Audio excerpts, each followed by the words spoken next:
name is Kathleen Porretto, and I'm going to share you my God story. Back in 1969, my mom had died of cancer. She was 43, I was 17, and her death was devastating to me for many years.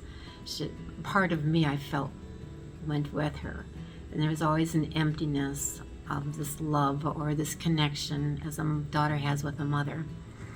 So through the years, I had 13 years to be exact. There was a time span that I had prayed and asked God to put somebody in my life that would be like, what would my mother be like? Not to replace my mother, but to have a friend like that. Well, in 1982, I was working as a monitor at West High School in Green Bay, and I was very sad that morning. It had snowed the night before, which when the sun hit the trees, it would glisten. It was actually beautiful, but I was sobbing. I was brokenhearted. I was empty, missing my mother, someone to talk with. As I was driving down 12th Avenue, there was a voice I heard within me that said to help somebody. And I actually even looked in my backseat of my car, and I said, there was like nobody around. Well, just a little bit, there was a gentleman, an elderly gentleman, coming out of this house with a walker.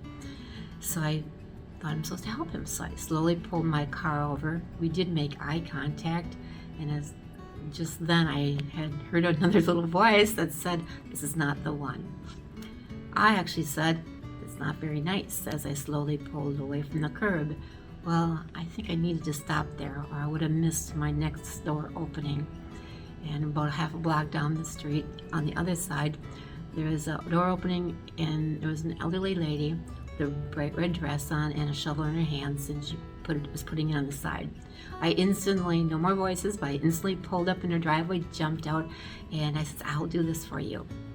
And she says, "Well, who are you?" And I says, "I'm a mom of 3 kids. I work at West High, and I have to get going." So I quickly shoveled her sidewalk for her. And as I brought this shovel back up, she had opened the door, and she had in her hand some money rolled up, and she says, "I want you to take this." And I go, "Oh no, I don't do this for money." She said, and so we're arguing, okay? So I did take her money, and I rushed back to get back to school. And as I had when I got in my car, I had opened up her money, and she'd given me $3. And I actually felt sick. I had her $3. I don't do things for money. Well, I went into the school and sat at my desk, and as I was waiting, doing my job, the FFA teacher came around the corner, and he says, "Hey Kath, how are you doing?" And I shared the same story I just shared with you. I says, "But Jim, I'm really upset because she gave me $3, and I don't do things for money." He said, "Well, Kathy, I'll be back in just a little bit." And I says, "Okay." A little time went by, and he comes around the corner all of a sudden with this huge poinsettia plant. And he says, "Hey, Kathy, it only costs $3. I said, "Are you serious?" And he says, "Yep." I says, "Sold." So I gave him Gladys's $3, and I waited till my time was done at school. So I drove back to Gladys's house, plant in hand, and knocked on her door. And as she opened it, I says, "Merry Christmas, and you can't give it back." That was the beginning of a friendship of 18 years. This is my friend Gladys and myself at that time. Now, Gladys used to tell me whenever she was going to go get her hair done, a permanent she would get, she says, "This is my last permanent." She says, "I've been praying for the Lord to take me." And I would say, "Gladys, give it up." I says, because I've been praying for someone to be in my life like my mother.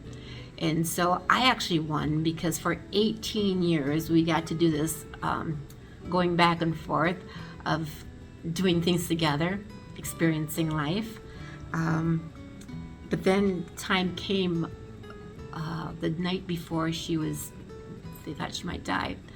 I was there. It was like 10 o'clock at night. We had her thick Bible, large print Bible she had, and she had "Jesus Loves Me" was her favorite song. So as I held her very fragile hand, and you could hear her bone on bone, I sang her song, "Jesus Loves Me," and I would read some Bible verses to her. And then I had to have a talk with God within myself of saying thank you for this gift of 18 years. I said she was a blessing to me. She always called me her angel. And I would always say to Gladys, you were my prayer being answered. And she did fall asleep, and I had to leave because it was late, and the next morning she had passed away. And I'll tell you what, I cried so much at her funeral, but I had to ask her son, could I say something? And he says yes. I says, thank you for this gift, because for every person that was sad like me with my mom's death, there's another person that's older than us that has lost somebody also. And I really truly believe that through prayer there's a connection of all of us to fill that emptiness for, I think it's like God's gift to us and to both of us. And we should keep doing this. So my favorite Bible verse is Matthew 7 verse 7. Ask and you shall receive, seek and you will find, knock and the door shall be open. That's my God story about Gladys.